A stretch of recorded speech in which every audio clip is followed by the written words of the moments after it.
রাষ্ট্রপতির কাছে আহ্বান থাকবে যে দ্রুত সময়ের মধ্যে ডক্টর মোহাম্মদ ইউনূসকে প্রধান উপদেষ্টা করে অন্তর্বর্তীকালীন সরকার গঠন করা হোক।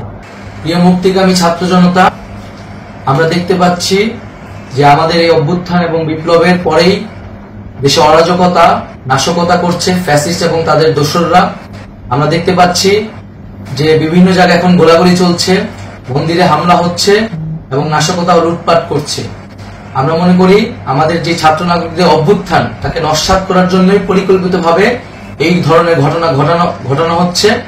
আমরা মুক্তিকামী ছাত্র জনতাকে সজাগ এবং সতর্ক থাকতে আহ্বান জানাচ্ছি এবং আমাদের যে অন্তর্বর্তীকালীন সরকার, আমরা সেই সরকারের যে প্রস্তাবনা 24 ঘন্টার সময় নিয়েছিলাম, জরুরি পরিস্থিতি মোতাবেক আমরা এখনই তার একটি রূপরেখা ঘোষণা করছি।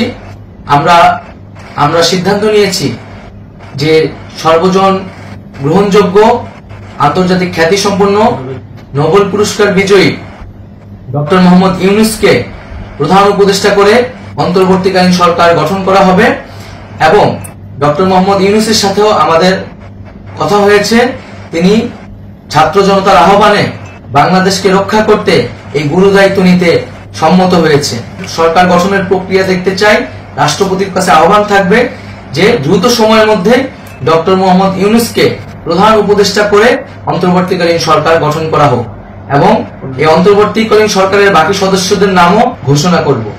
প্রিয় বন্ধুগণ, দেশে যে অরাজকতা চলছে, মানুষের জীবনের নিরাপত্তাহীনতা চলছে, সেজন্য আমরা রাষ্ট্রপতির কাছে আহ্বান জানাচ্ছি দেশে আইন শৃঙ্খলা পরিবেশ ফিরিয়ে আনার জন্য দ্রুত সময়ের মধ্যে কার্যকর ব্যবস্থা নিতে হবে এবং আইন শৃঙ্খলা বাহিনীকে সহযোগিতা করার জন্য মুক্তিকামী ছাত্র জনতাও রাজপথে থাকবে এবং অন্তর্বর্তীকালীন সরকার গঠন না হওয়া পর্যন্ত মুক্তিকামী ছাত্র জনতাকে রাজপথে থেকে তাদের যে অভ্যুত্থান, সেই অভ্যুত্থানকে রক্ষা করতে হবে।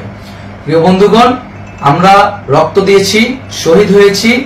আমাদের যে প্রতিশ্রুতি একটি নতুন বাংলাদেশ গঠন করার জন্য, সেটিকে আমাদের অবশ্যই বাস্তবায়ন করতে হবে এবং অবশ্যই ছাত্র জনতার প্রস্তাবিত সরকার বাদে কোনো ধরনের সরকার কিন্তু মেনে নেওয়া হবে না।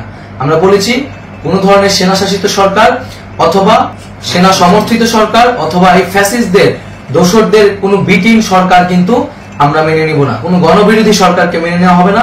ছাত্র জনতার অভ্যুত্থানকারী যে প্রস্তাবিত সরকার, অন্তর্বর্তীকালীন সরকার, যেটা আমরা সিদ্ধান্ত উপনীত হয়েছি ডক্টর মোহাম্মদ ইউনূসকে প্রধান উপদেষ্টা করে এই সরকার গঠন করা হবে, সেই সরকারকেই বাস্তবায়ন করতে হবে অবিলম্বে। সকলকে আহ্বান জানাচ্ছি রাজপথে থাকার জন্য এবং আমাদের যে সাম্প্রদায়িক সম্প্রীতি এবং রাষ্ট্রীয় সম্পদ রক্ষা কমিটির ঘোষণা হয়েছে বৈষম্য বিরোধী ছাত্র আন্দোলনের নেতৃত্বে, সকল পাড়ায় পাড়ায় এলাকায় এলাকায় সেই কমিটি পাহারায় থাকবে। আমাদের সংখ্যালঘু কমিউনিটিকে আমাদের রক্ষা করতে হবে, রাষ্ট্রীয় সম্পদ এবং এই দেশকে রক্ষা করতে হবে আমাদের।